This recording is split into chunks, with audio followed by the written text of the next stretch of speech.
ఈరోజు మనము చూడబోయేటువంటి అంశము యోవేలు గ్రంథం నుండి మనం చూడబోతున్నాం. యోవేలు గ్రంథము 2వ అధ్యాయము 12వ వచనము నుండి.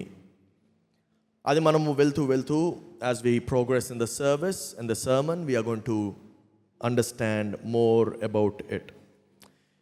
ఈరోజు మనము చూడబోయేటువంటి అంశం పేరు పూర్ణ మనసుతో దేవుని యొద్దకు రండి. Return to God with all your heart. Return to God with all your heart. So ఈరోజు మనము అర్థం చేసుకోవాల్సినటువంటి మొట్టమొదటి ప్రశ్న ఏంటంటే, అసలు ఈ యొక్క యాష్ వెనస్డే అనగా ఏంటి? What does ash Wednesday mean?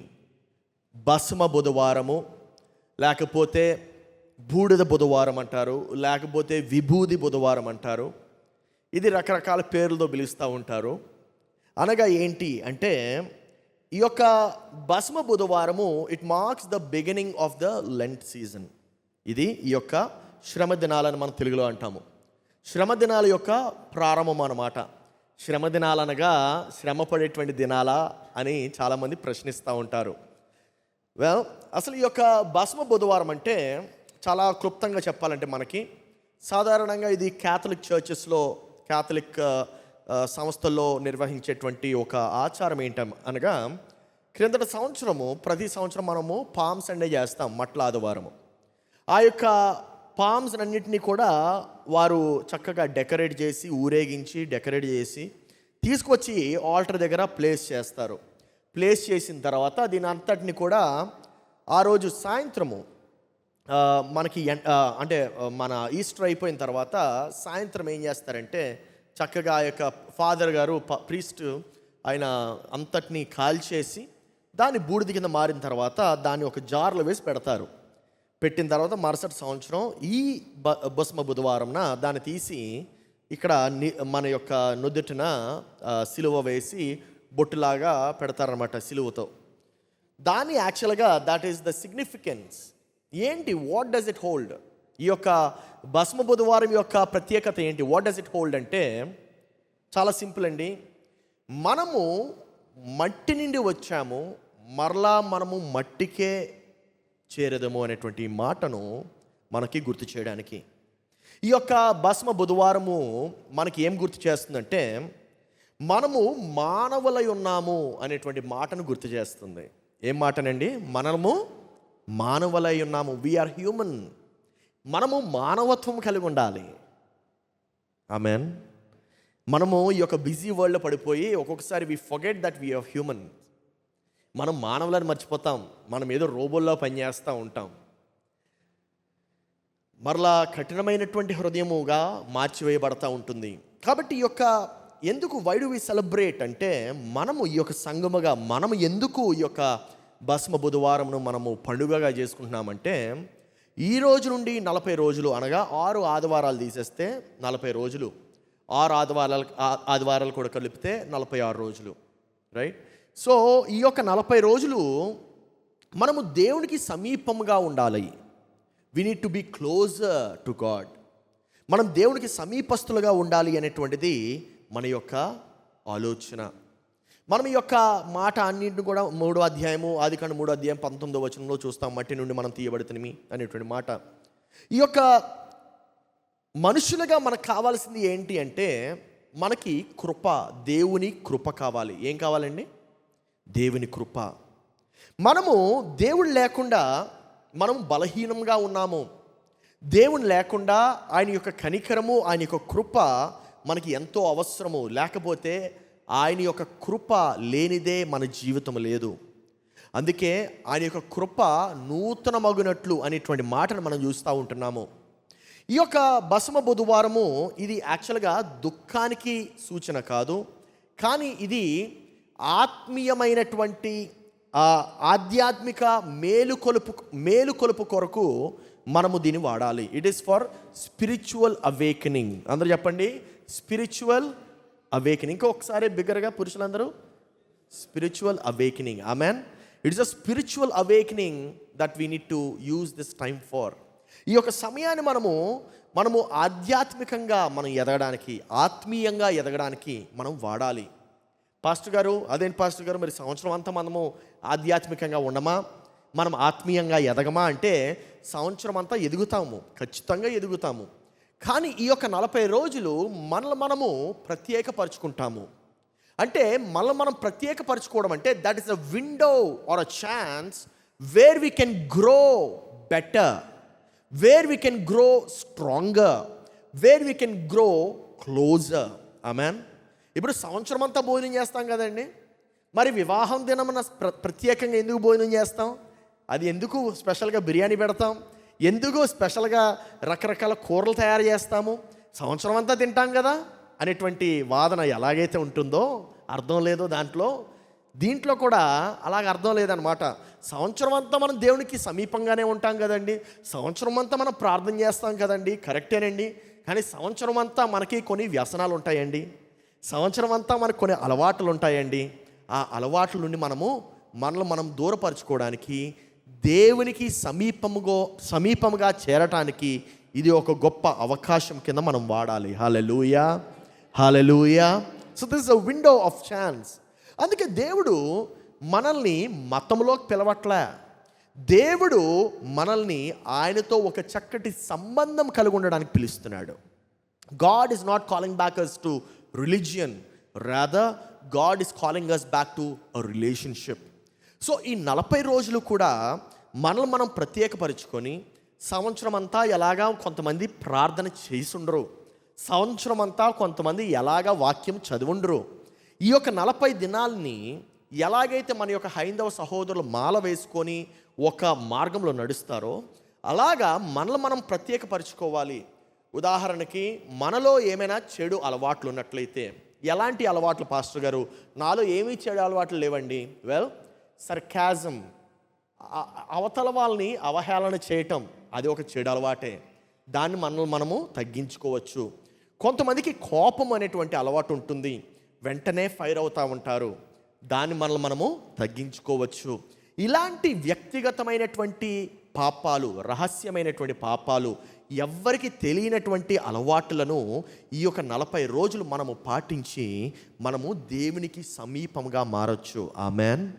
So దానిని మనము ఈ యొక్క అవకాశం కింద వాడుకోవచ్చు. We need to use this as an opportunity to build a relationship with the king of kings and the lord of lords. రెండవ మాట ఏంటి అంటే, దేవుని యొక్క పిలుపు ఏమై ఉంది అంటే, తిరిగి నా యొద్దకు రండి, తిరిగి నా యొద్దకు రండి. యోవేలు గ్రంథము 2వ అధ్యాయము 12వ వచనం చూస్తూ ఉంటాం మనము. ఇప్పుడైనను మీరు ఉపవాసముండి కన్నీరు విడిచుచు దుఃఖించుచు మనఃపూర్వకంగా తిరిగి నా యొద్దకు రండి అనేటువంటి మాటను మనం చూస్తున్నాము. ఇదే దేవుని యెహోవా వాక్కు. ఈ యొక్క మాట మనం చూసినట్లయితే, తిరిగి నా యొద్దకు రండి, తిరిగి come back to me, come back to me అనేటువంటి మాటను చూస్తూ ఉంటున్నాం. తిరిగి నా యొద్దకు రండి. ఎందుకు ఈ మాట చెప్తున్నాడంటే, మన జీవిత ప్రయాణంలో అలవాటు అయిపోయి మనం ప్రార్థించడం మానేసి ఉండొచ్చు. I'm very serious about this. కొంతమంది దే హ్యావ్ స్టాప్డ్ ప్రేయింగ్, కొంతమంది వాక్యం చదవడం ఆపేసి ఉండొచ్చు, కొంతమంది ఆరాధన చేస్తూ ఉంటారు వారి యొక్క పెదవులతో, కానీ హృదయంలో ఏవో ఆలోచనలు రన్ అవుతూ ఉండొచ్చు. ఇందాక చక్కటి ఆరాధన జరిగింది, మన యొక్క పెదవులతో ఆరాధిస్తూ ఉండొచ్చు, కానీ ఆత్మీయంగా మనము ఖాళీ అయిపోయి ఉండొచ్చు. We might be thinking something else. ఈ యొక్క 40 దినాలు, ఈ యొక్క 46 దినాలు కరెక్ట్గా చెప్పాలంటే మనం ప్రత్యేకపరచుకొని మనం దేవునికి సమీపంగా మారడానికి, మనం పెదవులతోనే కాదు, హృదయపూర్వకంగా మనఃపూర్వకంగా మనము దేవుని ఆరాధించడానికి, మనము సమీపం అవ్వడానికి ఈ యొక్క దినాలని మనం వాడాలి. ఇంకా ఏం చేయొచ్చు? కొంతమంది అనుకోకుండా దేవునికి దూరం అయిపోయి ఉండొచ్చు, బిజీ అయ్యి, మీ యొక్క వ్యాపారాల్లో, మీ యొక్క ఉద్యోగాల్లో, మీ యొక్క ప్రతి పనిలో you might have been very busy. దానివల్ల ఏమైందంటే మీరు దేవునికి దూరం అయిపోయి ఉండొచ్చు. Why don't you use this 40 days, ఈ 40 దినాలు కూడా మనం వాడి దేవునికి సమీపస్తులుగా మారేటువంటి ప్రయత్నము మనము చేద్దాము. దేవుడు అంటా ఉంటున్నాడు, ఇప్పుడైనను అంటే దాని అర్థం ఎప్పటి నుండో చూస్తున్నాడు, ఇప్పుడైనా మీరు మారండి, ఇప్పుడైనా అనేటువంటి మాటను మనం చూస్తున్నాం. Use this window of opportunity, use this window of grace that God has given to you. దాని అర్థం ఏంటంటే ఇప్పటికి ఇంకా ఆలస్యం అవ్వలేదని. It is not too late. No matter నువ్వు ఎంత దూరం వెళ్ళిపోయినా సరే, ఎంత పాపంలో పడిపోయినా సరే, నీ యొక్క హృదయము ఎంత కఠినమైనటువంటిదిగా మారినా సరే, దేవుడు ఏమంటున్నాడంటే ఇప్పుడైనను నా యొద్దకు తిరిగి రా అంటున్నాడు. ఈ మాట నేను చదివినప్పుడు నాకేం గుర్తొచ్చిందంటే, ఒక తండ్రికి ఒక కుమారుడికి ఒక చిన్న ఆర్గ్యుమెంట్ జరిగింది. దాంట్లో కొడుకు చాలా ఫీల్ అయ్యి కొడుకు తండ్రిని విడిచి, ఇల్లుని విడిచి బట్టలు సర్దుకొని వెళ్ళిపోతే తండ్రి రోజు ఉదయం లేచి ఈరోజు నా కుమారుడు తిరిగి వస్తాడేమో అని చెప్పి ఆ యొక్క గుమ్మం దగ్గర ఎదురు చూస్తూ తన యొక్క కుమారుడు కోసము ఎదురు చూస్తూ ఉండేవాడు. ఒకరోజు 2 రోజులైంది, 2 రోజులు వారమైంది, వారము నెల అయింది, నెల కాస్త సంవత్సరం అయింది. అయినప్పటికీ ఈ యొక్క తండ్రి ఆ యొక్క పట్టు విడవకుండా తన యొక్క కుమారుడు కొడుకు ఎదురు చూస్తూ సంవత్సరాలు గడిచింది. ఈ యొక్క సంవత్సరాలు గడిచే కొద్దీ ఆ యొక్క పొరుగింటి వారు, నైబర్స్, రిలేటివ్స్ అందరూ ఏమనేవారు తెలుసా? ఎందుకయ్యా నీ కుమారుడు కోసం ఎదురు చూస్తూ ఉంటున్నావు? ఇంకా నీ కుమారుడు రాడు, ఏమయ్యాడో కూడా తెలియదు, చనిపోయి ఉండొచ్చేమో అనేటువంటి మాటలన్నీ కూడా ఎదుర్కొంటా ఉన్నాడు. తండ్రి హృదయం నలిగిపోయింది, తండ్రి హృదయం విరిగిపోయింది. అయినప్పటికీ ఆ యొక్క గుమ్మం దగ్గర నిలబడి ప్రతి ఉదయము ఇల్లు అంతా చుట్టూ చూసేవాడు, నా కుమారుడు తిరిగి వస్తాడేమో అని. ఏ రోజు రాలేదు. కానీ ఒక సాయంత్రము తన యొక్క కుమారుడు మేడ మీద నిలబడి అలాగ ఆకాశాన్ని చూస్తూ దేవునికి ప్రార్థిస్తుంటుండగా ఒక ఫిగరు, ఒక ఆకారము దూరంగా, ఆ యొక్క సాయంత్రము చీకటి సమయంలో దూరంగా ఆ యొక్క ఆకారం కనబడింది. ఈ ఆకారాన్ని మొట్టమొదటిగా తండ్రి గుర్తుపట్టలేకపోయాడు. కానీ ఆ ఆకారము ఉండే కొద్దీ దగ్గరగా అవుతుంది. దగ్గరకు వచ్చేసరికి తన యొక్క కుమారుడని ఆ యొక్క తండ్రి గ్రహించాడు. వెంటనే తన యొక్క తండ్రి మేడ దిగి పరిగెత్తుకొని వెళ్ళి తన యొక్క కుమారుణ్ణి హత్తుకొని ఏమన్నాడో తెలుసా? నా ప్రియ కుమారుడా, నీ కొరకు ప్రతిరోజు ఎదురు చూస్తున్నాను, నువ్వు ఎప్పుడు తిరిగి వస్తావని అనేటువంటి మాట అన్నాడు.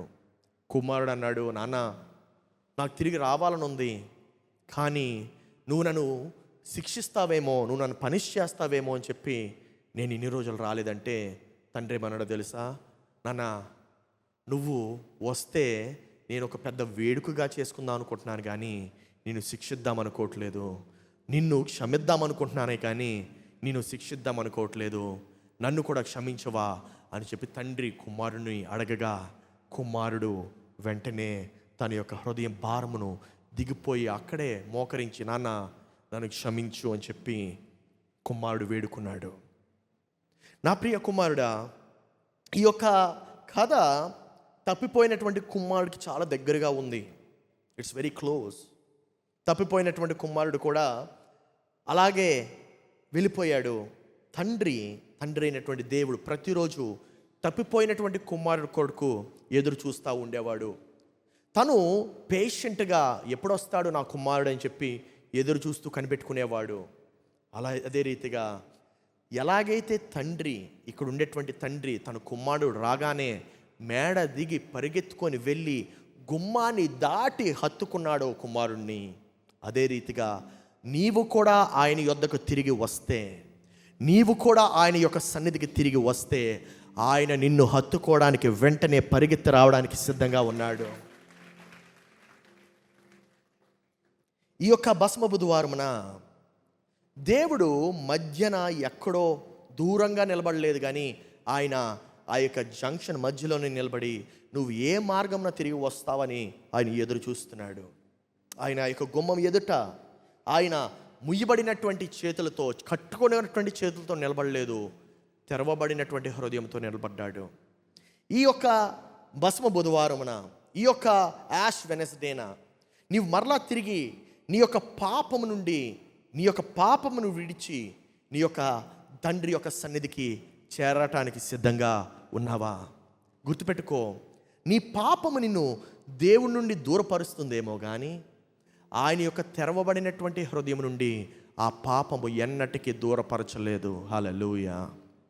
నా ప్రియ సహోదరి సహోదరుడా, మూడవ మాట నేను చెప్పాలని ఆశపడుతున్నాను. ఏంటంటే నిజమైన పశ్చాత్తాపము మారు మనస్సు. నిజమైన పశ్చాత్తాపము మారు మనస్సు అనగా మార్చబడినటువంటి మనస్సు.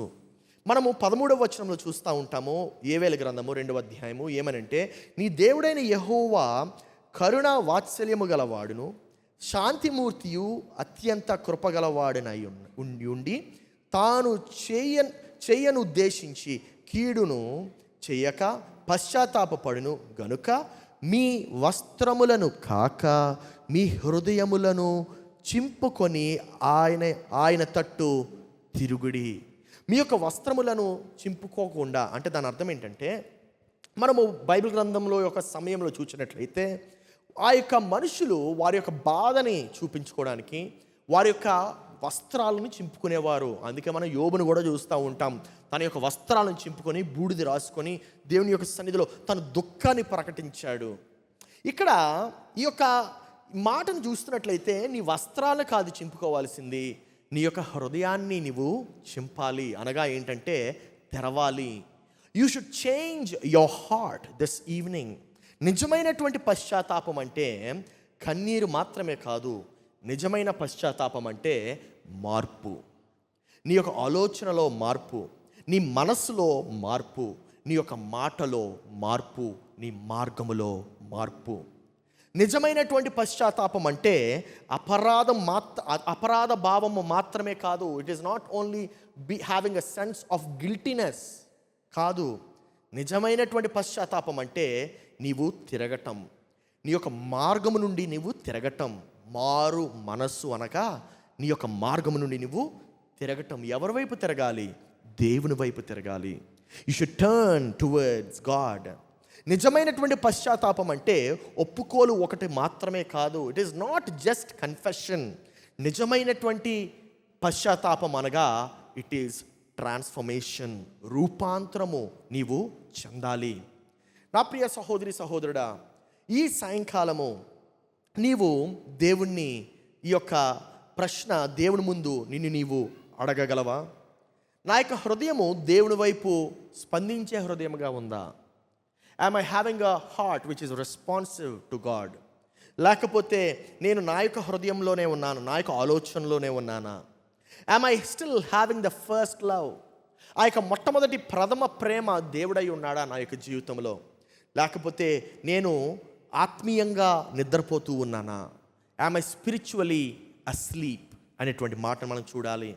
ఈ యొక్క భస్మ బుధవారమున మనం మోడర్న్ టర్మ్స్లో పిలవాలంటే it is a heart surgery day అనేటువంటిది నేను దానికి టైటిల్ ఇస్తాను. ఎందుకంటే మన యొక్క మనసుని మనము పరిశీలించుకునేటువంటి దినము. It is a day where we introspect, where we inspect our heart and do a heart surgery. నా ప్రియ సహోదరి సహోదరుడా, ఈ భస్మ బుధవారమున దానికి రకరకాల పేర్లు పెట్టొచ్చు, రకరకాల ప్రశ్నలు ఉండొచ్చు. కానీ మనము అడగాల్సినటువంటి ప్రశ్న ఏంటంటే, ఈ దినము నాకు ఎలాగ ఉపయోగపడుతుంది? 4వ పాయింట్ ఏంటంటే, జీవితము ఎంత పెలుసుగా ఉంటుందో బూడిద మనకు గుర్తు చేస్తుంది. పెలుసు అనగా ఫ్రెజైల్. ఈ యొక్క జీవితము ఎంత పెలుసుగా ఉంటుందో, ఎంత విరిగిపోయేటువంటి తత్వములో ఉంటుందో మనకి ఈ యొక్క బూడిద గుర్తు చేస్తూ ఉంటుంది. The ashes remind us of how fragile life can be. ఈ యొక్క బూడిద ఏం గుర్తు చేస్తుంది అంటే, జీవితము చాలా చిన్నది. మనము ఒక్కొక్కసారి ప్లానింగ్ ఎలా ఉంటుందంటే, జీవితానికి అంతం లేదనేటువంటి ఆలోచనతో మనం ప్లానింగ్ వేసుకుంటూ ఉంటాం.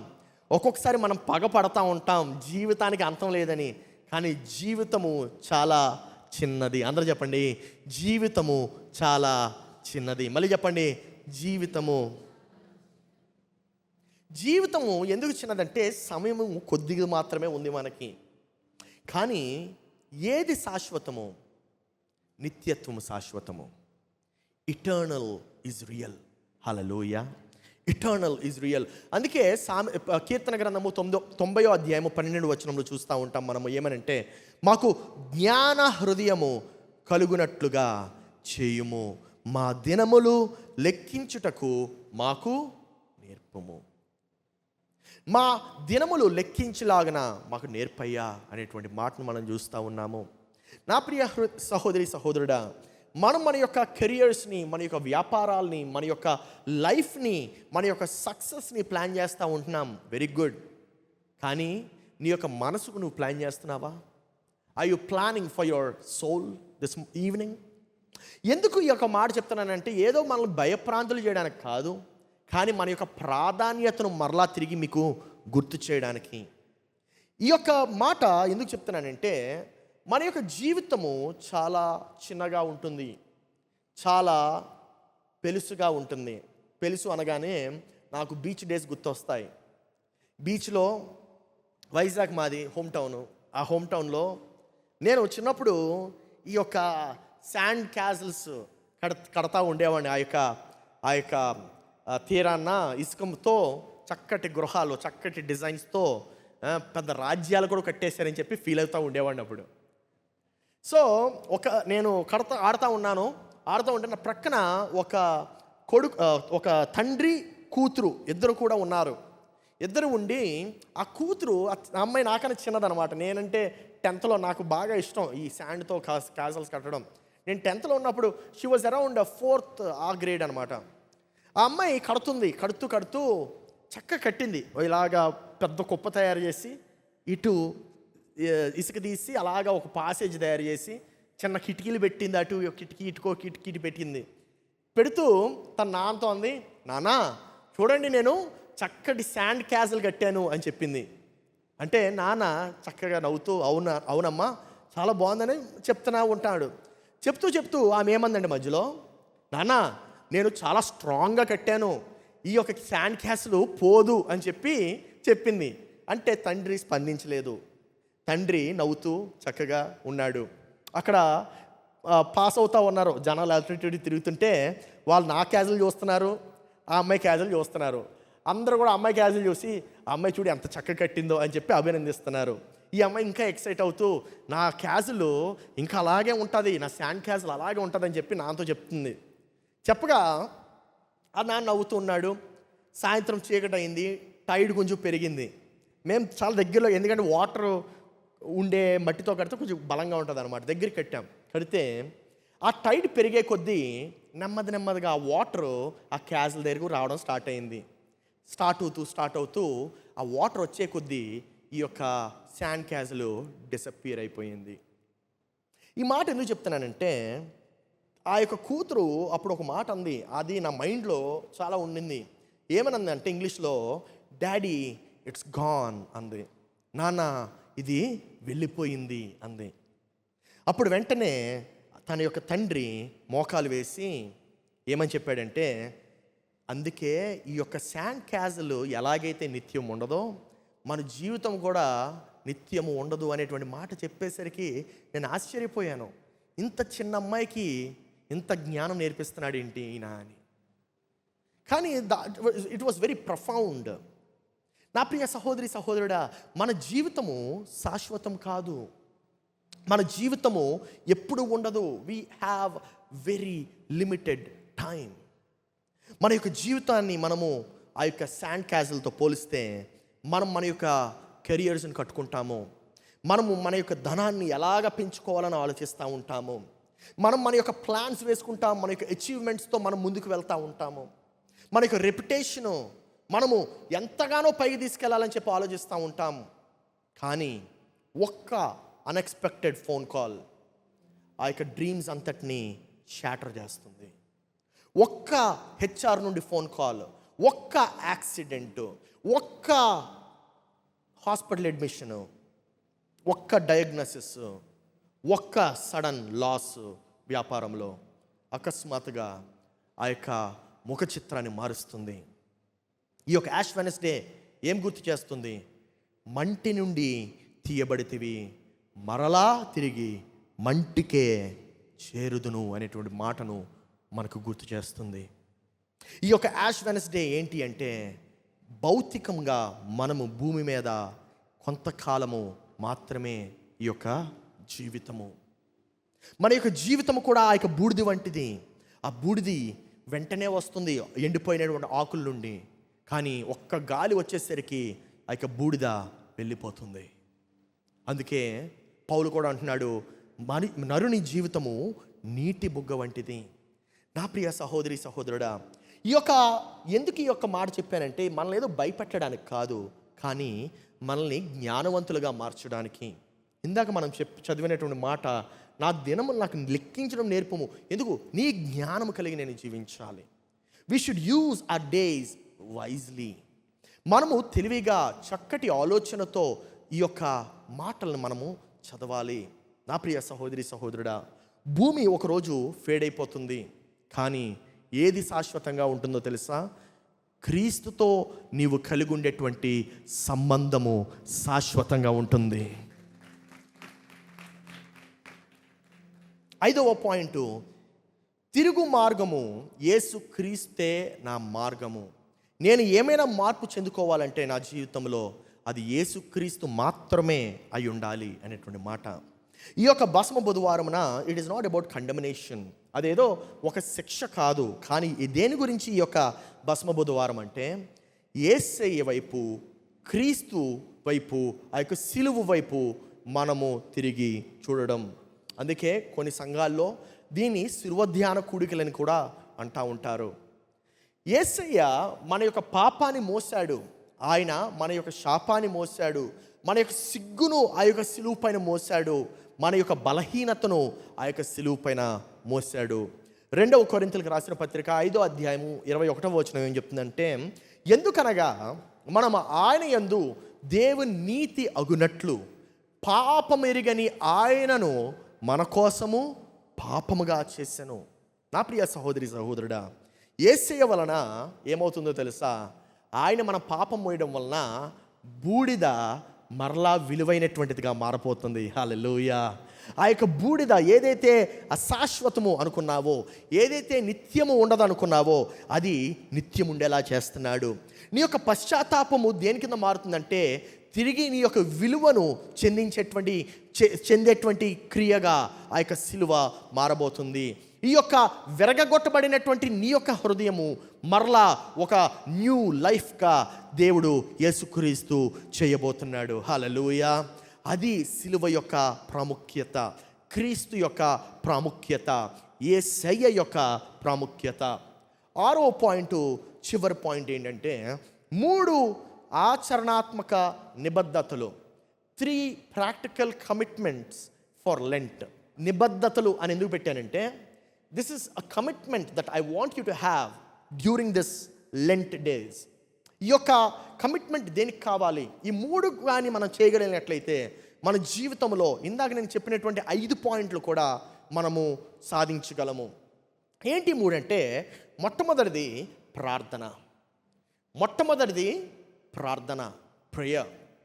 You should be committed to pray every day this 40 days.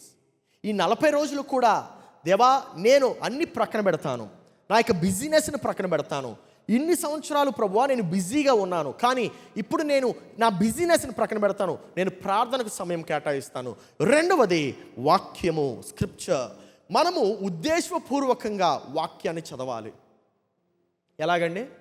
ఉద్దేశపూర్వకంగా. You need to read intentionally. ఏదో ఖాళీ సమయంలో కాదు. దేవా నేను లేస్తాను, లేచిన వెంటనే నేను మొట్టమొదటి చేసేది ఏంటంటే ప్రార్థన, 2వది చేసేది ఏంటంటే వాక్యము. అయ్యా నేను 3 అధ్యాయాలు చదువుతాను రోజుకి, లేకపోతే 5 అధ్యాయాలు చదువుతాను రోజుకి. Or have a plan for your Bible study. 40 రోజులు బైబిల్ ఫినిష్ చేయొచ్చు మనం ఖచ్చితంగా కూర్చొని చదివితే. You can have a Bible marathon. మీకు మీరే ఛాలెంజ్ చేసుకోండి. నేను ఎలాగా అంటే జస్ట్ గూగుల్ ఇట్ అవుట్. చాలా గూగుల్ చేస్తూ ఉంటారు, ఇదెందుకు గూగుల్ చేయరు? How to plan, how to complete the Bible within 40 days అనేటువంటి ప్లాన్ మీరు చూడండి. And the Google will give you beautiful plan. చాలా ప్లాన్స్ ఉన్నాయి దాంట్లో, అందుకే నేను ఒక ప్లాన్ చెప్పట్లే. You figure it out and you start reading. 40 రోజులు మూడవది ఏంటంటే ఉపవాసము. కొంతమంది ఈ రోజు నుండి నాన్ వెజ్ మానేస్తూ ఉంటారు. కొంతమంది ఈ రోజు నుండి ఒక పూట తింటారు, లేకపోతే 2 పూటలు మాత్రమే తింటారు. లేకపోతే కొంతమంది ఇది కాదండి, అంటే నేనేం చేస్తానంటే సాధారణంగా 40 రోజులు నేను ఉపవాసం ఉండను. But when we come towards the last, I start fasting complete fast for 14 days, లేకపోతే 21 days, లేకపోతే 7 days అనేటువంటి కంప్లీట్ ఫాస్ట్ ఉంటాను. ఓన్లీ వాటర్ ఫాస్ట్ అనమాట. కాఫీ, టీ, జ్యూసెస్ అన్నీ కూడా ప్రక్కన పెట్టేస్తాను. ఓన్లీ వాటరు, ఎప్పుడైనా వీలైతే కోకోనట్ వాటర్, ఈ 2 మాత్రమే తీసుకొని చక్కటి ఉపవాసం ఉంటాను. ఎందుకు అంటే భోజనం గురించి ఆలోచించే సమయంలో నేనేం చేస్తానంటే వాక్యాన్ని చదువుతాను, ప్రార్థన చేసుకుంటాను. అలాగా దేవునికి సమీపంగా మారుతాము. These are 3 practical commitments that I want you to give. ఈ 3 కూడా ప్రాక్టికల్ కమిట్మెంట్స్ మీరు చేసుకోవాలి. కొంతమంది అనుకుంటూ ఉంటారు, ఫుడ్డే కదండి పర్వాలేదని. లేదు, ఇంకా డీప్గా వెళ్దాము. సోషల్ మీడియా నుండి కూడా ఫాస్ట్ చేయాలి. మీ యొక్క ఇన్స్టాగ్రామ్ రీల్స్ నుండి కూడా ఫాస్ట్ చేయాలి. మీ యొక్క సోషల్ మీడియా నుండి you can fast. That's a very good fast. You need fast your mind, detach from the world and get closure to God. దేవుని నుండి దూరం అవ్వండి, లోకం నుండి దూరం అవ్వండి, దేవునికి సమీపస్తులుగా మారండి. ఎంటర్టైన్మెంట్ నుండి ప్రతిరోజు మనకు కావాల్సింది ఏంటంటే ఎంటర్టైన్మెంట్. ప్రతిరోజు మనకు కావాల్సింది ఏంటంటే గాసిప్. కొంతమంది గాసిప్ కింగ్స్ ఉంటారు, కొంతమంది గాసిప్ క్వీన్స్ ఉంటారు. You can have a fast for 40 days ఇంటెన్షన్తో. ఇంకొకటి ఏంటంటే, ఏదైతే దేవుని యొక్క సమయాన్ని రీప్లేస్ చేస్తుందో దానితో you can start having a fast. ఈరోజు నువ్వు ఈ యొక్క వర్తమానం ముగించే సమయానికి నీవు అడగాల్సినటువంటి ప్రశ్న ఒకటే. ఏంటదంటే, నేను యేసయ్యకు దగ్గర అవ్వడానికి ఏం విడిచిపెట్టాలి? What should I give up in order to grow closer to Jesus? నా ప్రియ సహోదరి సహోదరుడా, ఆ యొక్క ప్రశ్నతో ఒకసారి కళ్ళు మూసుకుందామా? మళ్ళీ మనం పరిశీలించుకుందామా ఈ సాయంత్రము? దేవా, ఈ రాత్రి ప్రభువా, నా యొక్క మనసును నేను మళ్ళించానయ్యా, కానీ మరలా తిరిగి రావటానికి నేను సిద్ధంగా ఉన్నాను. I'm ready to come back into you. దేవా, ఈ రాత్రి ప్రభువా, నేను ఒక పర్ఫెక్షన్ కొరకు అడగట్లేదు, కానీ సమర్పణ కొరకు అడుగుతున్నాను. నా యొక్క హృదయాన్ని అప్పగించడానికి నేను అడుగుతున్నాను అనేటువంటి ఆలోచనతో నీవు ప్రార్థించగలవా? I'm going to give you a minute to pray. 1 నిమిషం మీకు ఇస్తాను. ఆ యొక్క 1 నిమిషంలో మీరు దేవుని అడగండి, దేవా, నేను నీ ముందు పర్ఫెక్ట్గా లేను, కానీ నీ ముందు నన్ను నేను అప్పగించుకోవడానికి సిద్ధంగా ఉన్నాను. నా యొక్క హృదయాన్ని అప్పగించుకోవడానికి సిద్ధంగా ఉన్నానయ్యా. నా యొక్క ఈగోస్ నుండి అప్పగించుకోవడానికి, నా యొక్క పట్టినటువంటి బంధకముల నుండి అప్పగించుకోవడానికి, నా యొక్క దురాలోచనల నుండి నన్ను నేను వేరుపరుచుకోవడానికి, దేవా, I'm surrendering my self before you అనేటువంటి మాట చెప్పి నీ యొక్క 2 చేతులు ఆకాశం వైపు చాపి, దేవా, నా యొక్క హృదయం నీకు అప్పగించుకుంటున్నాను ప్రభువా అని can you display it physically? దేవా, నా యొక్క హృదయం అప్పగించుకుంటున్నాను యేసయ్య. దేవా, ఈ ఉదయం ప్రభువా, ఈ రాత్రి ప్రభువా, ఏదైతే నిన్ను నుండి నన్ను దూరపరుస్తుందో అది నా యొక్క సెల్ఫ్ రైచియస్నెస్ అవ్వచ్చు, అది నా యొక్క బిజీనెస్ అవ్వచ్చు, అది నా యొక్క ఓన్ థాట్స్ అవ్వచ్చు. ప్రభువా, ఆ కుమార్తె ఆ రోజు నైనా ఆ యొక్క బీచ్లో ఎలాగైతే ఆ యొక్క శాండ్ క్యాసిల్ శాశ్వతం అనుకుందో, నేను ఇప్పటి వరకు నా యొక్క జీవితము శాశ్వతం అనుకున్నానయ్యా, కానీ నా జీవితం శాశ్వతం కాదు అనేటువంటి మాట ఈ రాత్రి నీవు మరలా గుర్తు చేసావు ప్రభువా. దేవా, నా జీవితం శాశ్వతం కాదు, నీవు శాశ్వతము. నా జీవితం శాశ్వతం కాదు, నీతో సంబంధము శాశ్వతము. ఈ యొక్క భూమి శాశ్వతం కాదు, పరలోకము శాశ్వతమయ్యా. దేవా, నీ యొక్క పరలోక రాజ్యంలో నీవు నన్ను చేర్చుకోవడానికి నీవు సిద్ధంగా ఉన్నావు, తెరవబడినటువంటి హృదయముతో ఉన్నావు అనేటువంటి మాట నేను మరలా ఈ రాత్రి నేను జ్ఞాపకం చేసుకున్నాను రాజా. దేవా, ఈ రాత్రి నీ యొక్క చేతుల్లోకి నన్ను తీసుకోవా, నీ యొక్క హృదయంలో నన్ను బంధించవా, దేవా నీ యొక్క గుప్పిట్లో నన్ను తీసుకో రాజా, నీ యొక్క హృదయంలోని నాకు స్థానం ఇవ్వు రాజా అని నీవు చెప్పడానికి సిద్ధంగా ఉన్నావా? ఈ రాత్రి ఆత్మీయంగా నీవు ఎండిపోయినటువంటి పరిస్థితులు ఉన్నావేమో, కానీ ఎండిపోయినటువంటి స్థలమును మరలా సజీవంగా చేయడానికి నా దేవుడు నీతో వస్తున్నాడు. నా ప్రియ సహోదరి సహోదరుడా, ఎండినటువంటి పరిస్థితిని మరలా తిరిగి జీవ జలపు ఊటలతో ఆయన నింపివేయాలని చెప్పి ఆశపడుతున్నాడు. ఈ రాత్రి నీవు దేవుడి నుండి దూరంగా ఉన్నానని అనుకుంటున్నావేమో, కానీ నా దేవుడు తెరవబడినటువంటి హృదయముతో, తెరవబడినటువంటి చాచినటువంటి చేతులతో నిన్ను స్వీకరించడానికి సిద్ధంగా ఉన్నాడు. He is going to come running towards you this night. నా ప్రియ సహోదరి సహోదరుడా, యేసే అంటున్నాడు, ఇప్పటికైనా తిరిగిరా, నా యొద్దకు తిరిగిరా అంటున్నాడు. నీవు అలసిపోయినా తిరిగిరా, నీవు సొమ్మసిలినా తిరిగిరా. ఈ యొక్క లోకము నిన్ను అలసిపోయినట్టు చేసిందేమో, ఈ యొక్క లోకం యొక్క భారమంతా నీపైన మోపుతుందేమో. దేవుడు అంటున్నాడు, నా యొద్దకు రా, నా కాడి తేలుక, నా కాడి తేలుక, నేను మీకు విశ్రాంతిని దయచేయబోతున్నాను. I am giving you rest. I am giving you rest.